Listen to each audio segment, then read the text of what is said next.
There was much excitement when scientists witnessed the violent collision of two ultra-dense, massive stars more than 100 meters light-years from the Earth earlier this year.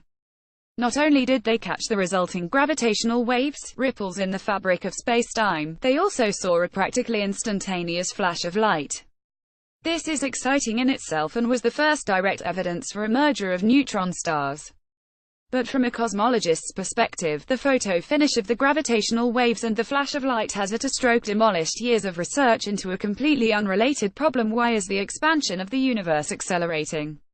It turns out that space and time are actually mutable, pliable, flexible and wiggly, rather constant, fixed or immovable.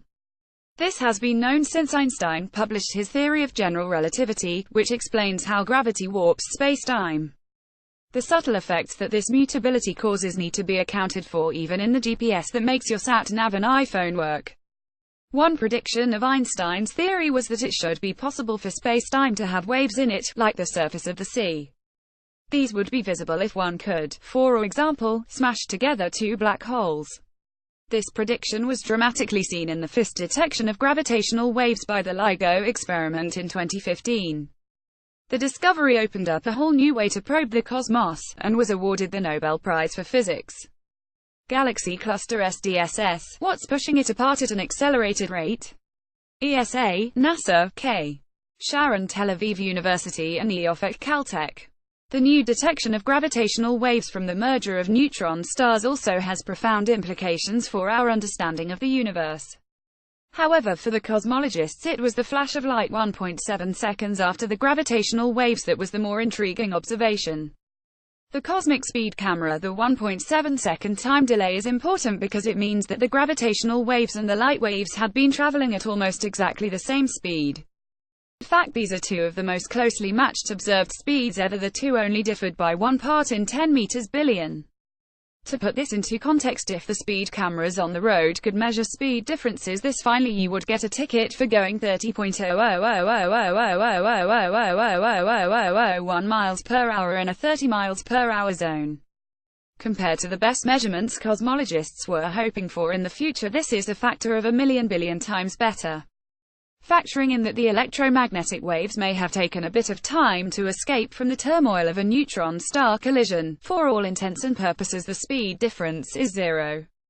Cosmology is in a bit of a pickle. We have a great model that can explain the evolution of the universe from a fraction of a second before the Big Bang, until now approximately 14 billion years later. Problem is that in order to explain all the observations, a mysterious energy called dark energy must be added to the models. Dark energy is a huge problem. It accounts for about 70% of all the energy in the universe, and we have absolutely no idea what it is. Dark energy is like an anti-gravitational effect that is pushing the universe apart and causing its expansion to accelerate. So to explain dark energy, cosmologists have attempted to change or replace Einstein's theory to see if a new theory of space-time could finally explain the effects of dark energy. One way that cosmologists tried to do this was by changing the speed in which gravitational waves and light traveled. There were many different theories that had this component, each with a peculiar name like quartic and quintic Galileons, vector tensor theories, generalized Proctor theories, B-gravity theories and so forth. Without data, any of the theories could have been correct, and there were many people hopeful that they could be the next Einstein and Newton. Where are we now? But now, in a single observation from a single neutron star merger, a wide variety of these have now been consigned to cosmological dustbin in a flurry of papers here, and here. So no new Einstein yet. In the absence of compelling data, it is still possible that we can update Einstein so we can account for dark energy. But the wiggles from the gravitational wave data has left very little wriggle room. Artist's impression of the finished square kilometer array.